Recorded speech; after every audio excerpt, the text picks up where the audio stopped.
Bate-Papo Conecta a Gente é uma iniciativa da Secretaria de Gestão e Desempenho de Pessoal. É um espaço para o debate de temas que impactam na gestão de pessoas do serviço público. Nessa série, o Wagner e a Flávia já conversaram com a Sofia Esteves sobre os desafios da gestão de pessoas no mundo contemporâneo. O Gino Terentin nos levou a refletir sobre os desafios da gestão no mundo volátil, incerto, complexo e ambíguo que é o VUCA. Não perca no próximo 16 de setembro, às 14 horas, o papo será com o Eloy Oliveira, que nos contará sobre as melhores práticas de gestão de pessoas e suas diversidades ao redor do mundo. Confira a nossa playlist Conecta a Gente, que está no YouTube do Ministério da Economia, e assine, não perca nenhuma atualização. Vem com a gente e conecte-se!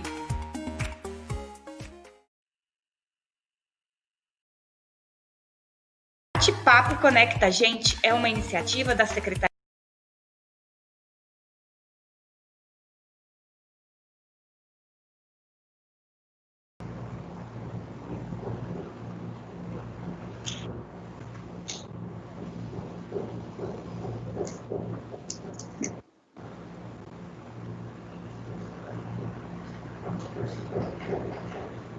Pessoal, pode iniciar, tudo pronto.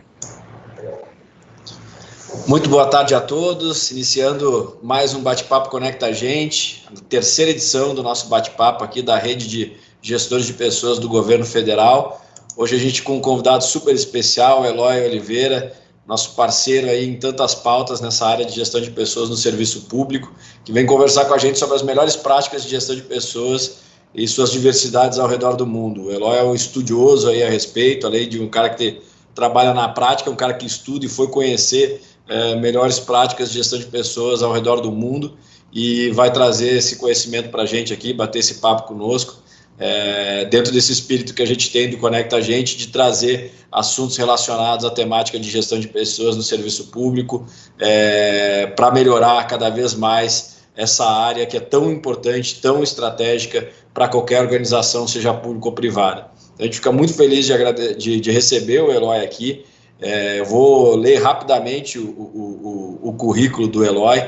O Eloy é mestre em Administração Pública pela Universidade de Columbia, nos Estados Unidos, bacharel em Direito pela Universidade Federal de Minas Gerais, tem mais de uma década de experiência trabalhando com governos e ocupando posições dentro e fora da administração pública e, como eu falei antes, realizou pesquisa de campo aí sobre gestão de pessoas no setor público em países como Singapura e Estados Unidos. O Eloy, o República, onde ele é diretor executivo, são grandes parceiros aqui da Secretaria de Gestão e de Desempenho de Pessoal. Nós compartilhamos o propósito de fazer que cada vez mais a gestão de pessoas no serviço público seja protagonista, que as pessoas que são os verdadeiros propulsores aí da administração sejam cada vez mais protagonistas, reconhecidos. Inclusive, a República tem um prêmio, que é o Prêmio Espírito Público, que é uma iniciativa super importante de reconhecimento dos servidores públicos de excelência ao redor do Brasil. Depois o Eloy pode até comentar um pouquinho a respeito disso. Mas obrigado, Eloy, pela sua participação, pela sua presença hoje aqui com a gente.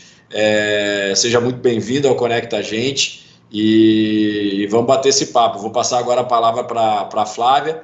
Flávia vai fazer mais alguns comentários, depois a gente já passa para o nosso convidado trazer as suas informações, seu conhecimento, para compartilhar com a gente. Excelente, muito obrigada, Wagner. Muito feliz de estar aqui para essa terceira edição do Bate-Papo. Como vocês sabem, a gente está fazendo essa série, né, para o time do Conecta a Gente, para todas as pessoas que trabalham com gestão de pessoas e que gostam disso na administração pública federal, e quem mais quiser ouvir, participar, é muito bem-vindo. Nessa série, né, no primeiro encontro, a gente teve a presença da Sofia Esteves, que falou um pouco sobre os desafios da gestão de pessoas nesse mundo que está em plena transformação, no mundo contemporâneo, como se fala. O segundo bate-papo com o Gino, muitos de vocês assistiram. Quem não assistiu, eu recomendo que veja, porque foi muito provocador, muito instigante. definitivamente vale a pena conferir. E hoje, uma grande honra receber o Eloy, que, como o Wagner já apresentou, uma pessoa excepcional, que vai trazer aqui diversas experiências e conhecimentos interessantes para compartilhar conosco. Uma das coisas que a gente tem tentado fazer na nossa secretaria sempre é buscar, né, experiências, ideias e trocar com outros países, outros governos, para que a gente possa sempre ter referências, né, de como que os mesmos problemas estão sendo resolvidos em diferentes partes do mundo. Então, vai ser muito bacana poder ouvir o Eloy. Ele vai trazer aqui algumas...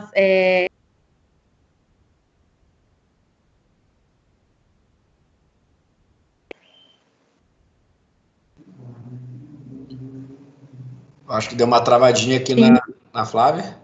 Voltou, Flávia? Eu caí e voltei. Deu uma travadinha. Vamos embora. Beleza. Eu queria pedir para todo mundo que estiver nos assistindo para fazer o check-in do nosso evento, que está nessa barra aqui embaixo. Você pode apontar o seu celular para o QR Code ou entrar pelo site que está descrito aqui embaixo com o PIN, que também está aqui no rodapé da nossa transmissão. É super importante para a gente saber quem são vocês que estão nos assistindo e a gente poder ter eventos e temas cada vez mais direcionados para o nosso público. Então, eu agradeço se todo mundo que estiver assistindo puder fazer o check-in. Sem mais delongas, vou passar a palavra para o Eloy, nosso convidado, para ele poder seguir com a apresentação. Eloy, é com você. Muito obrigado, Flávia. Muito obrigado, Wagner. Vocês estão me escutando bem? E está a apresentação aí na tela, né? Obrigado. É uma honra, uma felicidade estar aqui com vocês. Fico muito feliz de estar ao lado de pessoas que eu admiro, que eu respeito. Estou me achando por estar aqui no Conecta, que já teve aí Sofia Esteves e o Gino, então vocês jogaram minha bola lá para cima, espero manter o nível, conseguir corresponder aqui às expectativas gerais. Tentando passar aqui a apresentação. Tá aqui uma setinha. Eu trabalho na República.org, sou diretor executivo desde de sua criação, há 4 anos atrás. Nesse período, a gente apoiou mais de 100 projetos, sempre com esse foco de melhorar a gestão de pessoas, de melhorar esse foco no humano, né? Nas pessoas que estão no serviço público. A gente está sediado no Rio de Janeiro, então a gente tem uma atenção especial ao estado do Rio, para todos os servidores e servidoras que estão aqui. Uma curiosidade é que tem mais servidor público federal no Rio do que em Brasília, muito pela história de ter sido a capital. Então, até hoje temos 16% de servidores no Rio, e se não me falha a memória, 14 em Brasília. O Wagner tem esse número aí, até melhor. E somos uma instituição apartidária, sem fins lucrativos. Aqui nossa missão, que é colaborar e investir no desenvolvimento de projetos que levem a melhoria do capital humano no serviço público, a nossa visão. Não vou gastar tanto tempo aqui, vocês podem acessar nosso site republica.org para ler isso tudo lá. Os nossos valores, que são os mesmos da SGP, que é a ousadia, o conhecimento, o Estado responsivo e efetivo, a igualdade de oportunidades. Então temos os mesmos valores, por isso que a gente se dá tão bem. E os nossos eixos de atuação.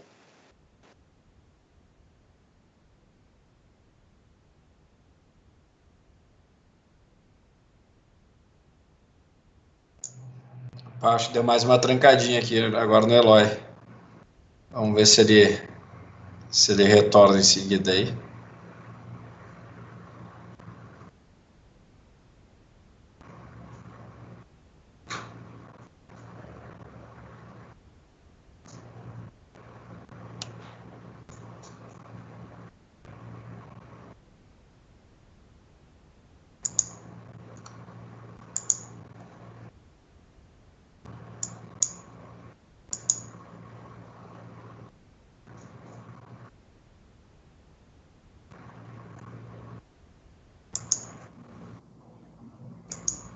Acho que o Eloy caiu, ele está tentando voltar, pessoal. Vamos esperar um minutinho. Olha só, Flávio, a gente podia comentar desse trabalho que o República faz, né? Na área de gestão de pessoas. Como o Eloy comentou, é uma organização sem fins lucrativos que o foco é a gestão de pessoas e serviço público, como melhorar o serviço público, como trazer destaque para os servidores públicos. Eloy, de volta? Voltei. Estava comentando aqui sobre a República, mas é melhor do que você para falar aí. Obrigado, Wagner. Mas,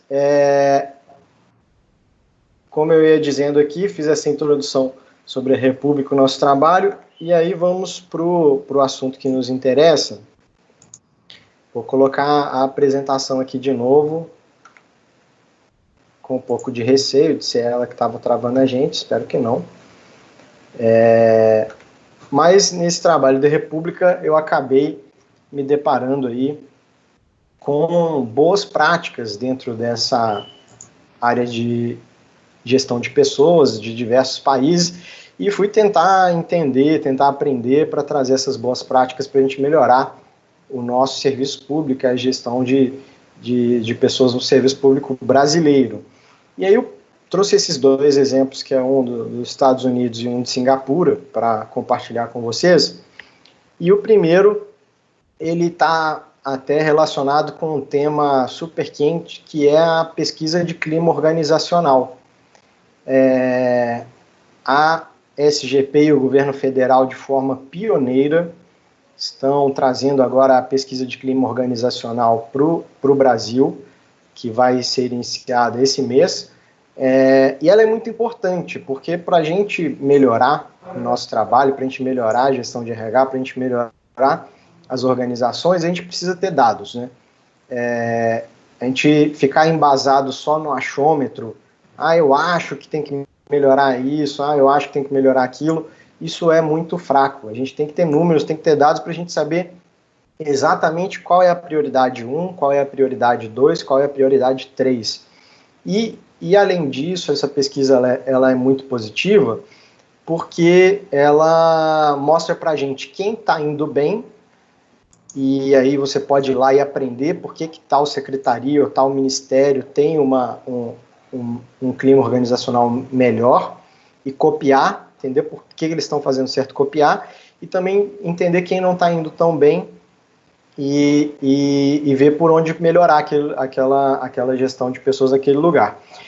Nos Estados Unidos isso já é feito desde 2011, foi ontem, até teve uma conversa com o Dustin Brown, que faz isso, cuida disso por lá. Então eles já têm aí quase uma década de experiência nisso. O Chile começou no ano passado, a Austrália e a Nova Zelândia já fazem isso há bastante tempo, então não estamos aqui criando a roda, né? Estamos copiando o que outros já fazem que dá certo. E eu, curioso que sou, fui lá nos Estados Unidos no ano passado para entender melhor e para conhecer. E um dado que me deixou muito surpreso, acho que surpreso por um lado, não tão surpreso por outro, é que a NASA, que é a National Aeronautics and Space Administration, aquela dos foguetes, que é um órgão federal, ela é a entidade, a secretaria mais bem avaliada na pesquisa deles. Vocês ainda estão vendo a apresentação ou caiu aqui a apresentação? Estão vendo. Beleza. Para mim ela deu uma sumida aqui, mas não tem problema.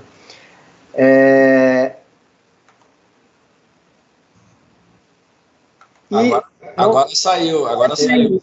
Sem problema.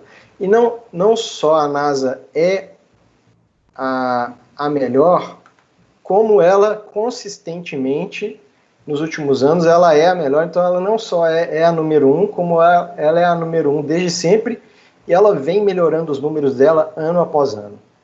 E aí aqui tem até essa registro histórico aqui, vocês veem que desde 2005, desde 2007, eles vêm consistentemente melhorando, 69, 71, 74, aí aqui teve 2012, 2011, caiu um pouquinho, mas aí 74, 74, 76, 78, 80, 81, a nota deles só melhora, só aumenta. Então, eu fiquei curioso, assim, tá certo que deve ser interessante, né? A NASA é um lugar cheio de tecnologia, cheio de inteligência, cheio de gente inteligente, mas por que eles são os melhores e continuam sendo cada vez melhores que si mesmos, né? E eu fui lá para entender esse negócio, conversei com o pessoal da NASA no escritório de Washington, os burocratas, e fui também visitar um laboratório deles, uma base deles lá na Califórnia. Não consegui nem dormir na noite anterior, esperando ver aqueles computadores, aquela tecnologia, e quando eu cheguei, eu tive mais ou menos essa visão aqui. Essa aqui não é a foto, porque eu não podia tirar foto lá, por questões de confidencialidade e segurança, mas essa foto aqui resume muito bem o que é o escritório lá da NASA, e que poderia muito bem ser uma foto de um ministério em Brasília, né? Um monte de armário de arquivo, de papel, uns móveis aqui, essa cadeira, dá para ver, já está meio velhinha, né? A mesa manchada. Eu fiquei assim, impactado, falei, gente, cadê o computador, cadê a tecnologia, cadê as luzes piscando? E não tinha, e aí eu conversei com a chefe de RH daquele centro de pesquisa, e perguntando por que eles eram tão bons, e tentando entender. E ela começou a me falar tudo que eles faziam de RH lá, e a resposta é muito simples. Por que eles são tão bons? Porque eles continuam melhorando cada vez mais e mais, porque as pessoas são o ativo mais importante, eles sabem disso. Então, a NASA, eles têm muito claro que o que eles têm de mais valioso são as pessoas. Eles têm uma série de práticas de valorização, formação, curso. Tem dois exemplos que me surpreenderam muito. Um é o que eles chamam lá de reuniões de todas as mãos, que é o All Hands Meetings, que é uma reunião periódica em que tem absolutamente 100% dos funcionários do centro participando, do astrofísico mais graduado até o pessoal da limpeza. Todo mundo participa dessa reunião, que é para realmente comunicar e para conversar sobre as decisões estratégicas, e todo mundo tem lugar de fala. Então ela é de todas as mãos, porque toda mão ela pode ser erguida e todo mundo tem o mesmo espaço para poder falar e compartilhar, o que demonstra uma valorização enorme que eles têm para as pessoas lá. E até tem uma historinha, uma anedota, que eu não sei se é verdadeira ou não, mas que já ficou famosa, que quando John Kennedy, presidente americano, foi visitar a NASA naquela época da corrida espacial, ele encontrou com uma pessoa varrendo a entrada do prédio, e cumprimentou e perguntou assim, o que você está fazendo aqui? Qual que é o seu trabalho? E a pessoa prontamente respondeu, eu estou ajudando a levar o homem à Lua. Então é muito interessante essa resposta, porque ela demonstra que aquela pessoa sabe o objetivo fim do trabalho dela, e que é importante, porque da mesma forma que precisa de ter os engenheiros, os astrofísicos, tem que ter o pessoal da limpeza que mantém tudo em ordem, tem que ter o pessoal que compra o material, tem que ter todo mundo, tudo tem que funcionar com grande perfeição para alcançar aquele objetivo longínquo de levar as pessoas à Lua. E eu fiquei muito impactado por isso, e fez todo sentido. Assim. Então, gente, não precisa... Isso é legal, porque a gente pode aplicar em qualquer lugar. Então, se você quer ter uma gestão de pessoas igual a da NASA, é fácil, é só você colocar o ser humano no centro de tudo. Uma outra experiência bacana que eu tive no ano passado foi justamente uma visita ao Serviço Público de Singapura, que é uma cidade-estado. Essa aí é uma foto de Singapura atual. Isso aí não é nada futurista, nem é desenho, isso é uma foto do que é. Muita gente desmerece o exemplo de Singapura, porque é um caso muito único, né? Singapura é uma cidade-estado colada na Malásia, que é do tamanho de Campinas. Então, pô, aí é fácil, né? Eu quero fazer um negócio num lugar que é do tamanho de Campinas, é fácil. Quero fazer no Brasil, que é um continente, né? Que é enorme, que tem todas as suas complexidades. Mas, ainda assim, eu acho que o exemplo de Singapura, ele é um exemplo interessante, porque eles conseguiram sair de um lugar muito ruim e chegar num lugar muito bom em pouco tempo, e tem uma receita também de bolo que não é complexa. E eu acho por isso que é curioso e vale a pena a gente compartilhar. Então essa é Singapura hoje. Singapura 50 anos atrás era isso aqui, ó. Essa é uma foto de Singapura 50 anos atrás. E é por isso que eu acho que a gente tem que entender e aprender com o exemplo deles, porque eles conseguiram sair disso aqui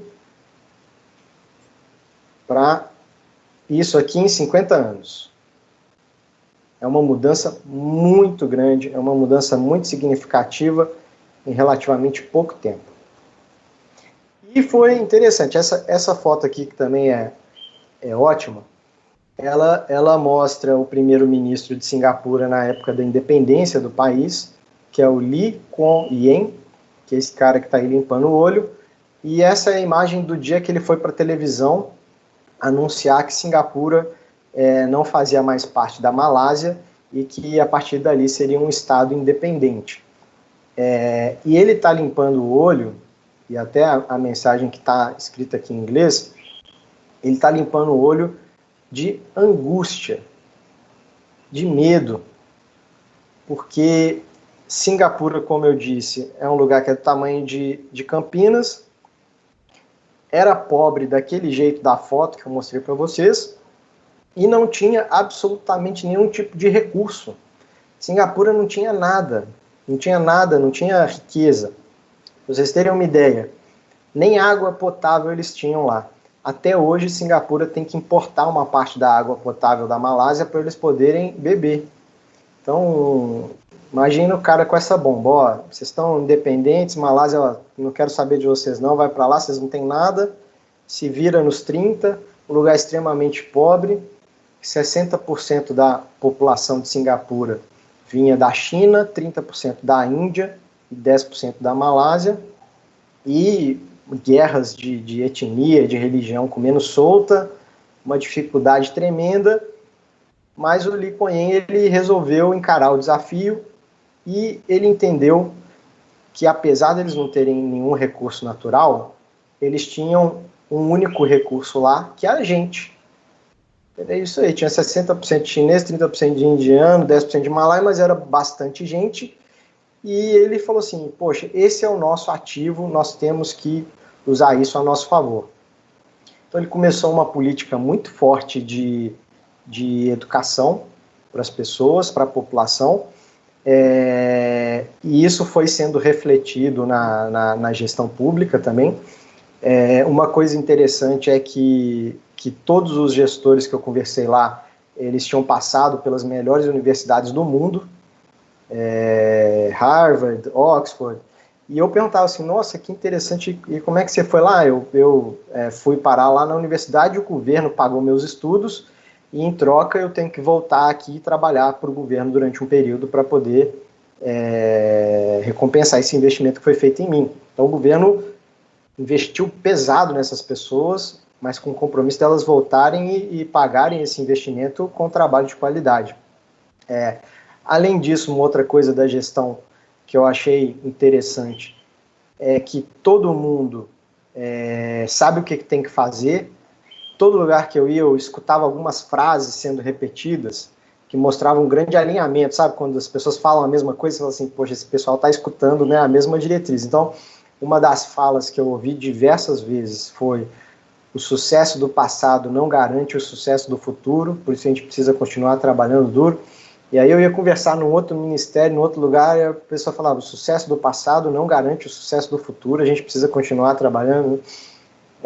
Então, um grande alinhamento e uma liderança muito inspiradora, que foi o Lee Kuan Yew, que realmente teve essa visão, vamos investir em gente, vamos focar nas pessoas, vamos trabalhar duro para chegar lá, e todo mundo seguiu. Então, aqui são os quatro aprendizados que eu tive lá em Singapura. As pessoas são o ativo mais importante, então focar em educar essas pessoas, em trazer gente preparada. A liderança, a gente precisa de liderança para poder alcançar os objetivos. Para uma gestão de RH que funcione, a gente precisa de ter liderança para poder levar lá.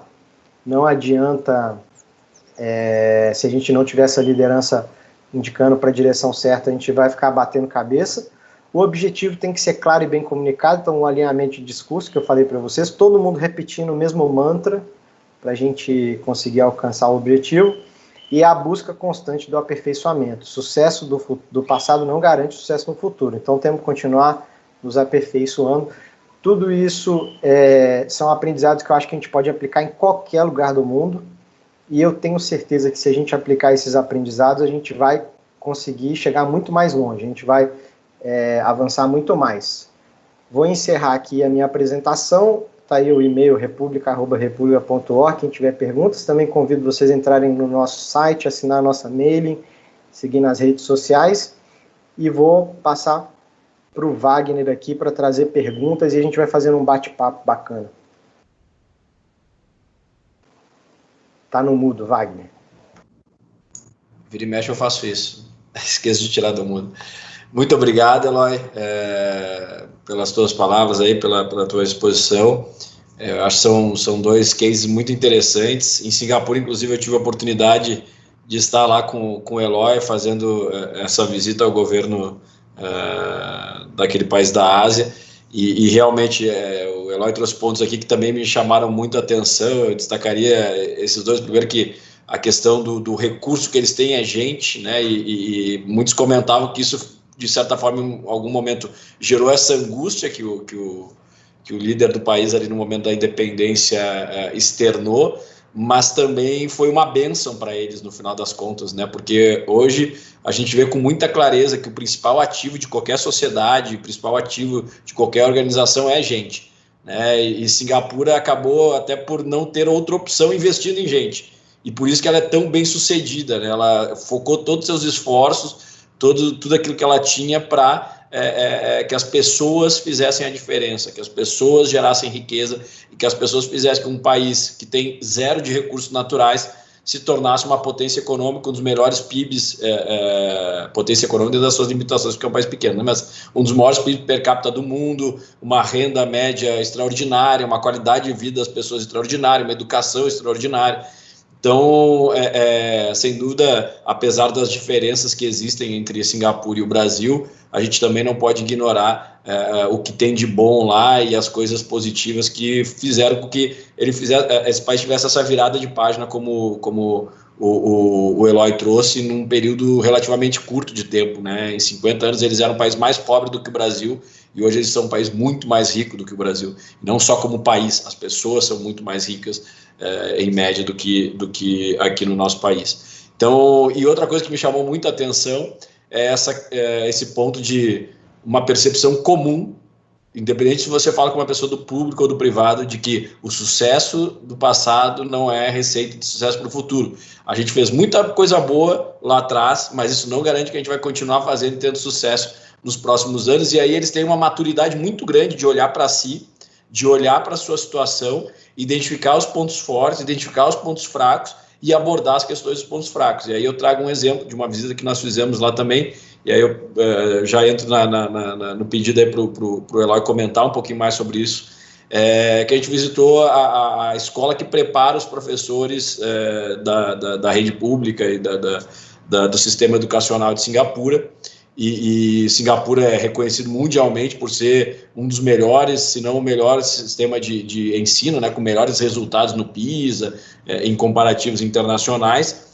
No entanto, também é um sistema criticado, porque é um sistema muito competitivo, gera algumas questões relacionadas a próprias questões psicológicas das crianças, e eles perceberam isso, e uma das coisas que a diretora da escola falou: olha, nós sabemos que nós fazemos muita coisa boa, nós estamos muito bem colocados e sabemos que estamos preparando muito bem as nossas crianças, mas tem um componente que nos faltou por muito tempo, que a gente está agora abordando, que é esse componente mais humano, um componente de criatividade, de dar até mais liberdade criativa para as crianças, né?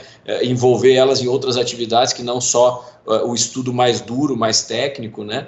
Então, apesar de todo esse sucesso na área educacional, eles perceberam que tinha pontos ali que precisava melhorar. Então ela falou, olha, a gente identificou que tem esse ponto de melhoria, a gente não vai perder aquilo que a gente está fazendo bem feito, vamos continuar, e a gente quer continuar sendo dos melhores ensinos do mundo, mas a gente vai fazer alguns ajustes para isso ser ainda melhor, ser uma experiência ainda melhor para as crianças e formar adultos mais saudáveis, ainda muito capacitados para evoluir. Então, o meu ponto para o Eloy é até nessa questão dessa maturidade institucional que eles criaram, e tem muito presente, né? Especialmente na área de gestão de pessoas e com esses entendimentos, né, de como está constantemente melhorando, né, constantemente buscando fazer melhor. Legal, Wagner. Muito bom ponto que você levantou.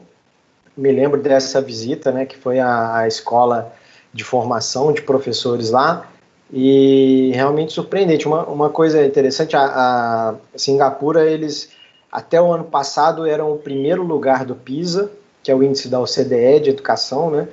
Então, até o ano passado, Singapura tinha a melhor educação do mundo, agora estão em segundo lugar. Ainda assim, educação fenomenal. Também uma coisa interessante aqui é essa escola de formação não tem nenhum tipo de firula nem complexidade, não tem uma foto aqui para mostrar, mas era um prédio de alvenaria simples, uma estrutura super simples, não tem, sabe, nada de porta automática, nem luzes piscando, assim como eu esperava ver na NASA, eu esperava ver, porque a gente vê a foto de Singapura, um lugar maravilhoso, a arquitetura, né? Não tem isso, mas é esse cuidado e essa maturidade de refletir. Então, eles chegaram lá nesse estágio, um dia, quem sabe, a gente chega lá também de ser o primeiro lugar, e aí, nesse momento, eles falam, como é que a gente melhora agora? A gente melhora focando mais na qualidade de vida, qualidade da liberdade dos alunos e tudo mais. Então, acho que isso é um reflexo muito interessante. Outra coisa que é interessante lá é essa união do conhecimento prático com o teórico. No caso dos professores, eles vão para a escola de professores lá antes de ir para a sala de aula. Então, primeiro você vira professor das escolas públicas, e aí você vai para essa escola para ser treinado, para ter um padrão, né, de treinamento, para aprender realmente a dar aula, e só depois que você está bom naquilo é que você vai para a sala de aula para o aluno aqui. Então, isso também eu acho que é muito interessante e uma constante reciclagem. Então, não é porque você é professor há 5 anos que você já sabe tudo. De tempos em tempos, eles têm que voltar para a escola para poder aprender novas técnicas, para poder se reciclar, para poder reaprender e trazer isso de novo, voltar com as energias renovadas. Então, essa maturidade, saber que a gente nunca está pronto, né? Acho que isso serve para a nossa vida também. Eu estou sempre estudando, estou sempre buscando me aprimorar, porque a gente nunca está pronto, a gente sempre está aprendendo um pouco mais, e aí até vale aquela máxima socrática do só sei que nada sei, né? Porque quanto mais a gente estuda, mais a gente vê que precisa estudar e mais a gente precisa aprender. Só antes de passar a palavra para a Flávia, um outro ponto que me chamou a atenção quando nós estávamos falando com a equipe que faz a gestão de pessoas do governo de Singapura, alguém fez uma pergunta sobre a questão da gestão de desempenho, da avaliação de desempenho, né, e perguntaram se eles tinham problema com a leniência na avaliação, e aí a pessoa responsável virou, eu não entendi, como assim? Não, se as pessoas, a avaliação não é positiva para todo mundo recebe nota máxima. Aí ele perguntou, mas por que a gente faria isso? Acontece às vezes no Brasil e tal. Aí ele assim, para nós não faz sentido, porque primeiro não seria correto com a pessoa que eu estou avaliando, né? Porque se eu nego a ela um feedback verdadeiro, um retorno verdadeiro, eu estou tornando mais difícil o processo dela de crescimento, de aprimoramento, de aprendizagem. Segundo, não é algo positivo ou respeitoso com a própria administração, né, com a administração pública. E terceiro, e especialmente, não é algo respeitoso com a população, que espera e demanda e precisa dos nossos serviços. Então, esse tipo de mentalidade também, de cultura, é muito interessante, né, para você ter uma organização bem-sucedida, né, essa honestidade, essa clareza, essa abertura, essa capacidade de falar e dar os feedbacks, de dar os retornos, não com o intuito de diminuir as pessoas, nem com o intuito de prejudicá-las ou penalizá-las, mas especialmente com o intuito de reconhecer os que são muito bons, os excelentes, aqueles que se comprometem, e também desenvolver e dar oportunidade de crescimento para as pessoas que estão no ambiente de trabalho, na unidade. Então, esse foi outro ponto que me chamou a atenção lá dessas conversas que tivemos, e aí mais voltado para a área de gestão de pessoas.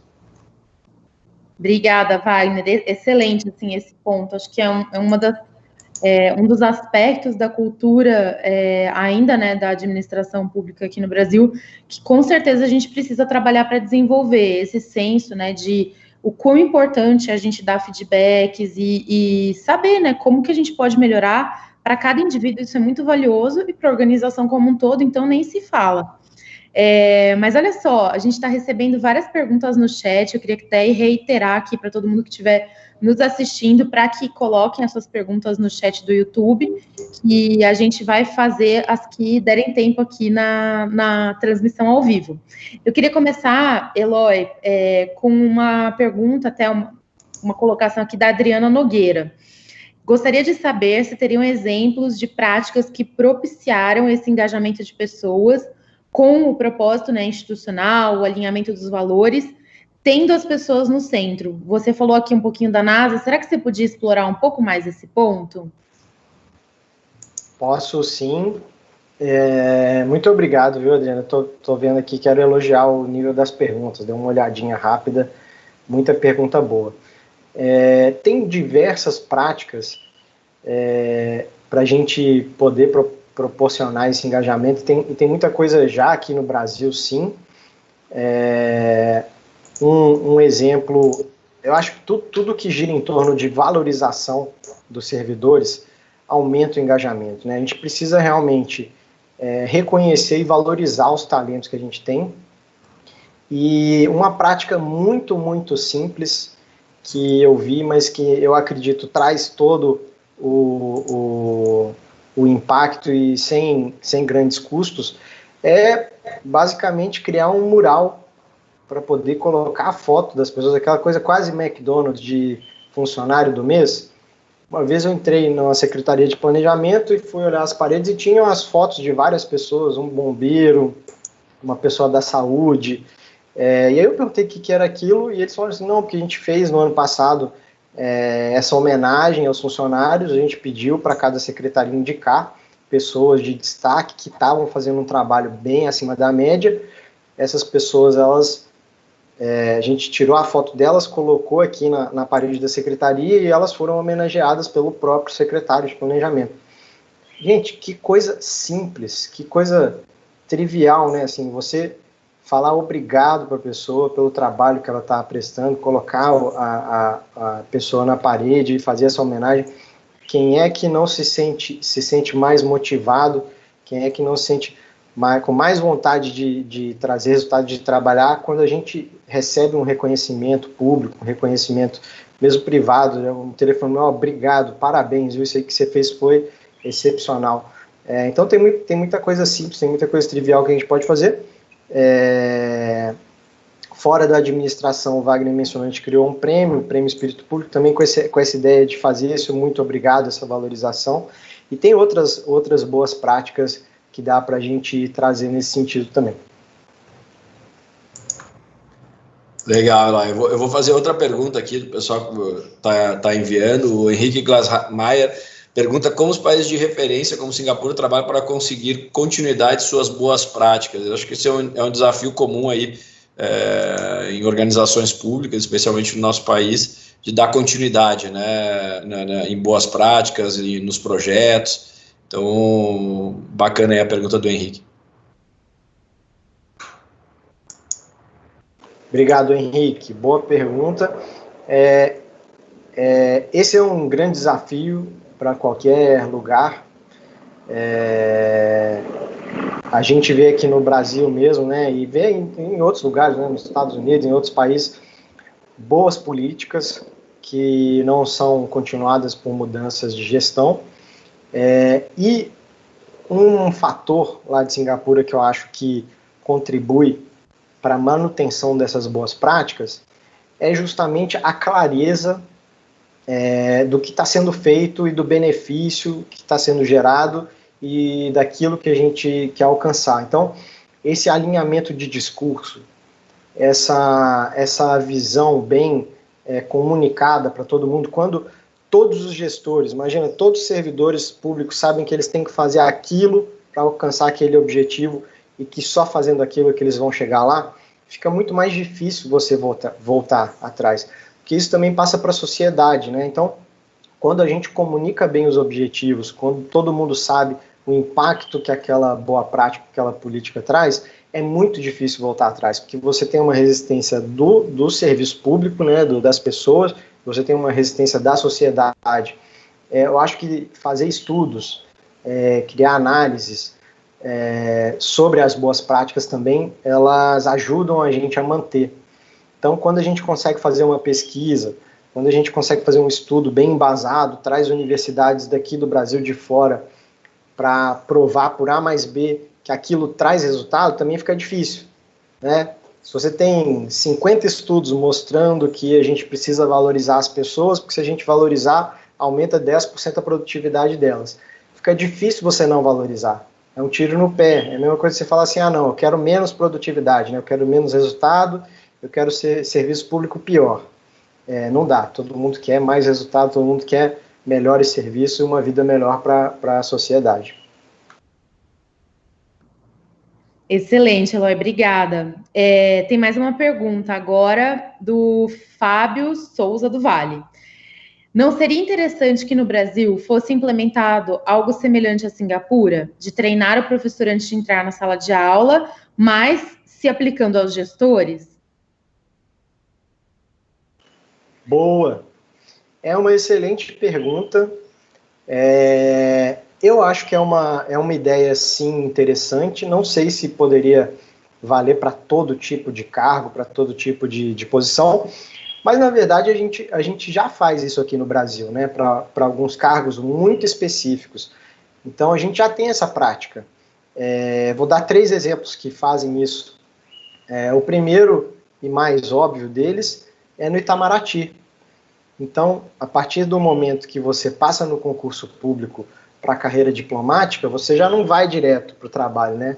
Você tem que passar por um curso de formação no Itamaraty para poder ficar realmente pronto, para poder completar o seu conhecimento teórico e prático, e aí, a partir dali, você assumir o seu posto.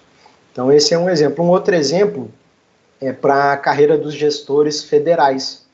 Então, os gestores federais, eles têm uma carreira específica, que eles têm um concurso, e após esse concurso, eles vão para a ENAP, para a Escola Nacional de Administração Pública, para fazer um curso lá também, para fazer uma preparação antes de assumir o seu posto de gestor.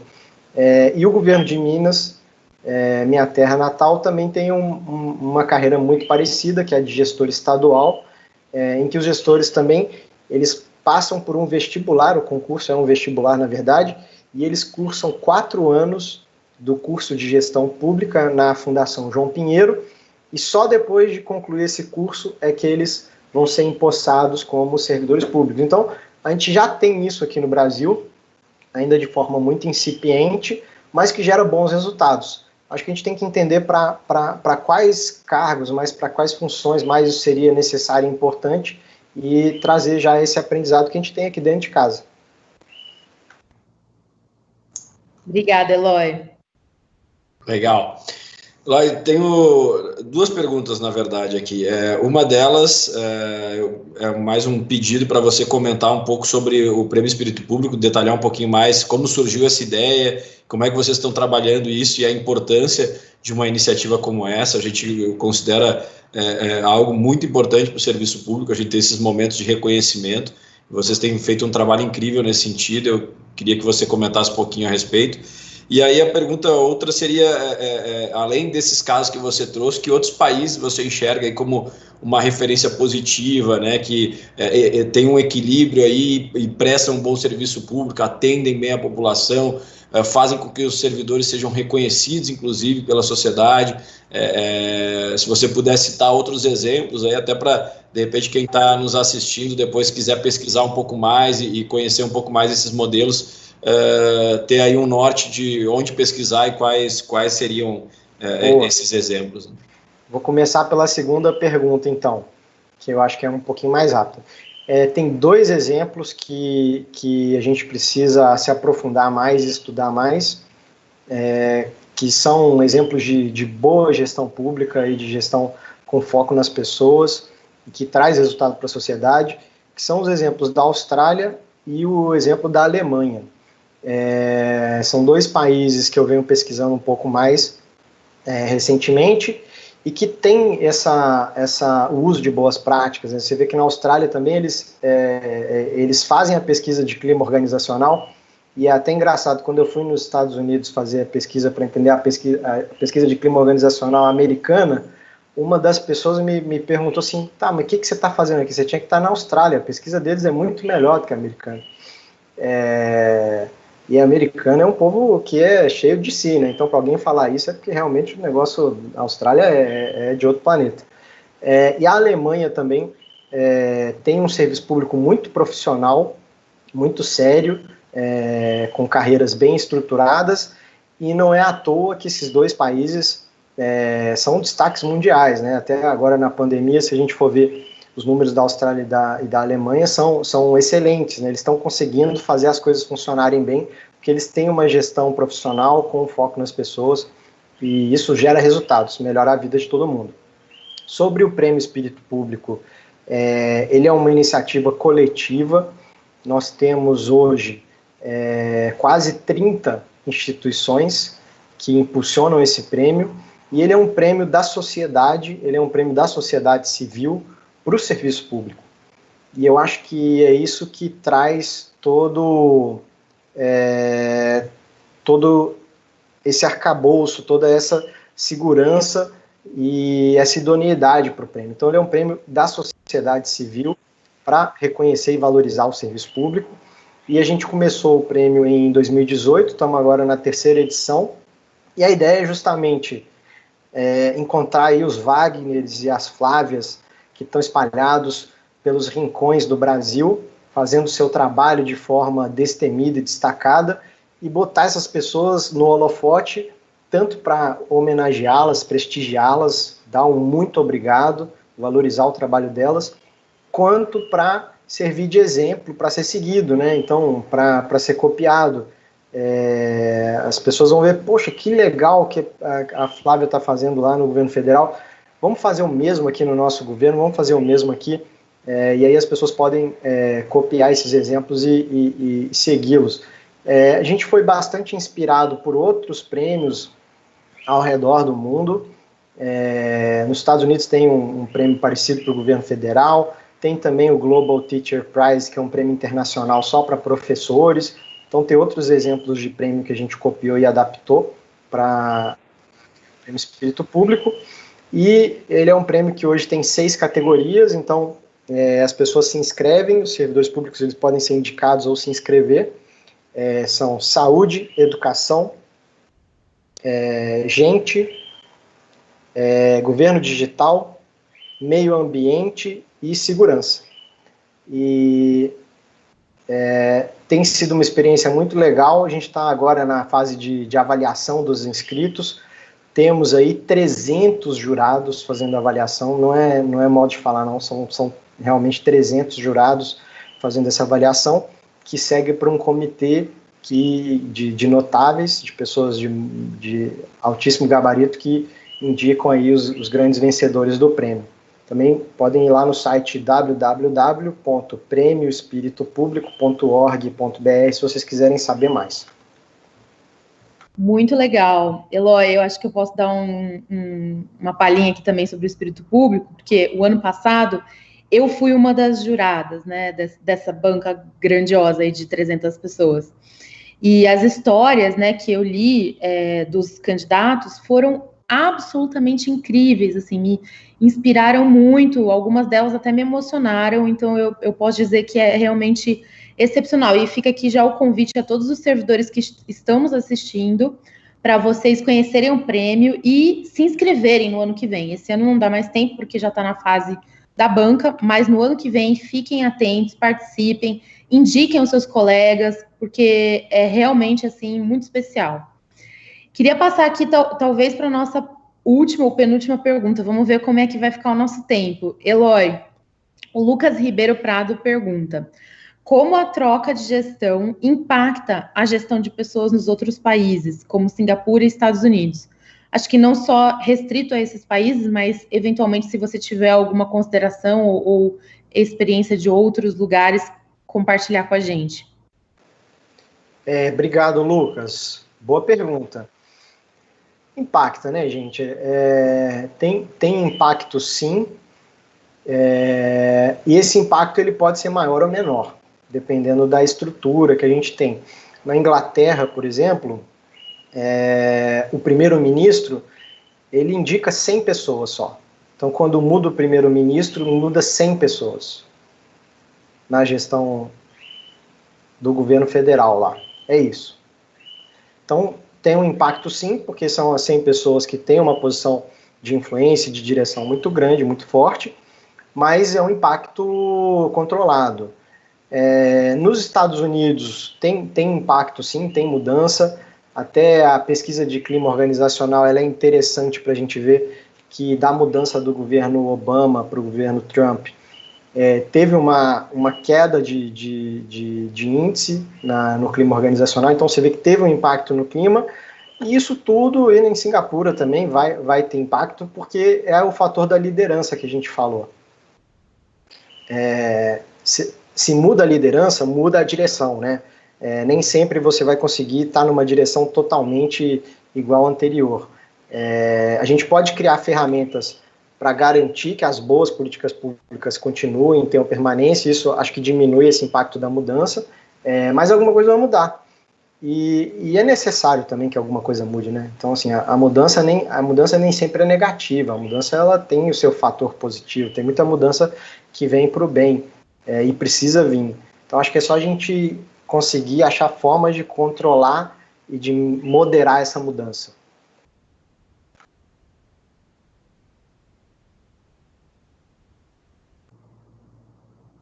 Legal. Muito bom. Vai lá, Wagner. Eu estava no mudo aqui.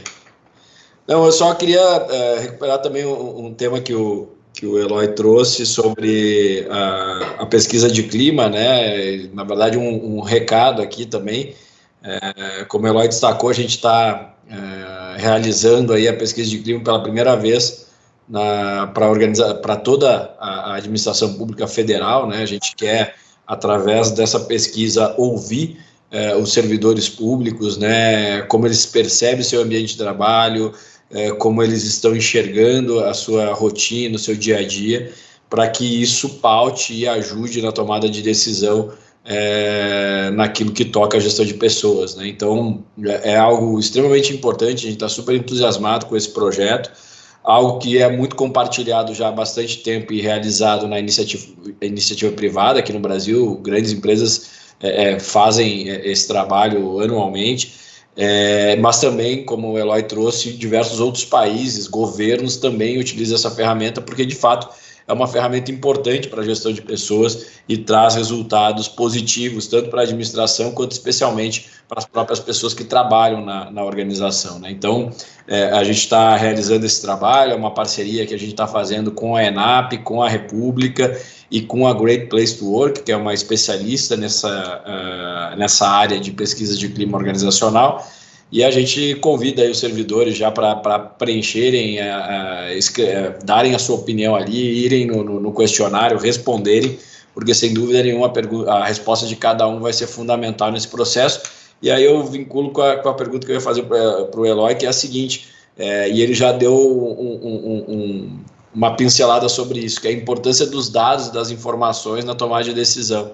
A pesquisa de clima ela tem isso, né? Ela é uma fonte muito rica de informações e dados para que a gestão tome decisões e direcione as suas prioridades, as suas políticas. Então eu queria que o Eloy comentasse um pouquinho mais sobre isso, né? Sobre os dados, sobre as informações. A gente sabe a importância cada vez mais esse tema tem em qualquer organização, seja ela pública ou privada. Então a pergunta vai nesse sentido. Excelente, Wagner, e vou reforçar aqui o seu pedido para as pessoas participarem da pesquisa de clima do governo federal. Essa é a chance, gente, é agora, para vocês mostrarem o que está bom e tem que continuar, e também mostrarem aquilo que precisa melhorar. Então, não adianta depois você reclamar se você não falou na hora que foi te dada a oportunidade. Então, aproveitem agora, participem, elogiem, apontem os pontos que têm que ser melhorados, e aí o clima vai melhorar, o Wagner vai resolver, o Wagner e a Flávia vão resolver todos os problemas de vocês.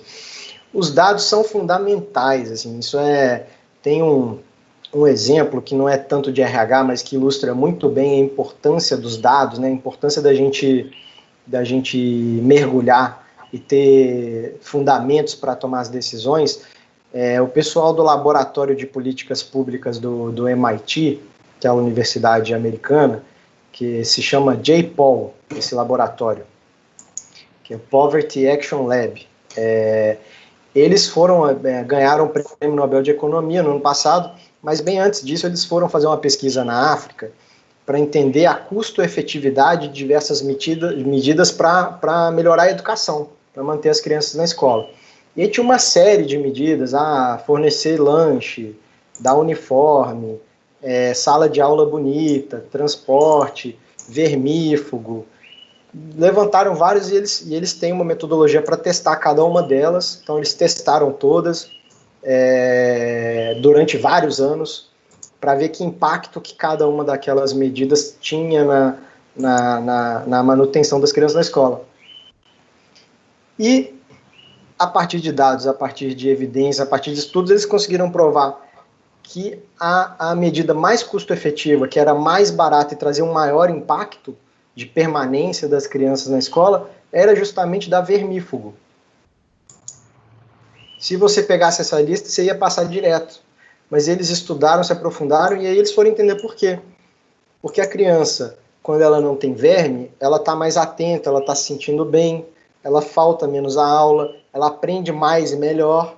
Então, a partir disso, eles fizeram uma grande campanha de vermifugação para poder garantir aquilo, e também foram para as outras medidas que também traziam um impacto não tão grande, não tão custo-efetivo, mas que também ajudavam, a alimentação e tal. Por isso que dado é importante, porque quando a gente tem dado, a gente passa do mundo do achismo, do achômetro, para o mundo da certeza, e a gente consegue provar por A mais B por que aquilo é a melhor medida de se tomar, e por que aquilo é o que a gente deveria fazer primeiro, e o que a gente deveria fazer segundo e terceiro. Então, essa é a importância dos dados, e por isso que a gente tem que ter esses dados para poder melhorar a nossa gestão de pessoas no serviço público e, consequentemente, ter um serviço público melhor e, consequentemente, ter uma vida melhor para todo mundo. Queria reforçar aqui uma mensagem final aqui, que a gente acredita muito na república.org, na importância dos governos. Os governos importam sim, o trabalho de vocês é fundamental. Eu acho que a responsabilidade de vocês, Wagner e Flávia, ainda é maior, porque o trabalho de vocês é um trabalho que é um trabalho meio, né, que é um trabalho que permite que o Ministério da Educação funcione melhor, que o Ministério da Saúde funcione melhor, que o Ministério do Meio Ambiente funcione melhor. Então, vocês são responsáveis por tudo. E se vocês fizerem o trabalho de vocês bem feito, melhora a vida de todo mundo. E por isso que eu admiro tanto vocês e agradeço vocês aí por tudo que vocês têm feito. Muito obrigado, gente. Eloy, a gente agradece não só a sua participação aqui conosco hoje, mas todo o trabalho que a República tem feito nessa pauta de gestão de pessoas. A gente não tem a menor dúvida que a maneira da gente transformar o país e ter um país melhor é através das pessoas e através de um serviço público que também dê mais atenção às pessoas, que tenha mais clareza do caráter estratégico que a gestão de pessoas tem para que a gente consiga atender melhor a população, especialmente aquela população que mais precisa do serviço público. Então, obrigado pelo trabalho que vocês estão fazendo, nos diversos projetos que vocês apoiam, não só nas parcerias que vocês têm feito aqui conosco, mas em todas as outras iniciativas, em outros governos, em outros entes que vocês têm feito. De verdade, muito, muito obrigado ao trabalho da República. O que vocês estão fazendo é transformador, é importantíssimo para o nosso país e a gente fica muito agradecido. Flá, quer dar um tchau aí, se despedir? Sim, Eloy, muito obrigada, como sempre, pela parceria, por trazer esses insights aí dos outros países para a nossa discussão de hoje. Queria relembrar a todos, né, eventualmente quem está nos assistindo e ainda não fez o check-in, não deixa de fazer aqui embaixo. A gente deve ter mais um bate-papo agora em outubro, dando sequência à nossa série. Fiquem ligados nas nossas redes sociais, nos nossos contatos, porque a gente vai divulgar a data, o convidado e tudo mais em breve. E a gente conta com vocês para manter aqui a nossa série rodando. Se vocês tiverem sugestões de temas também, fiquem à vontade para nos encaminhar. E a gente se vê no próximo bate-papo daqui mais ou menos um mês. Tchau, tchau, gente. Obrigado. Obrigado, gente. Valeu, Eloy. Tchau, tchau.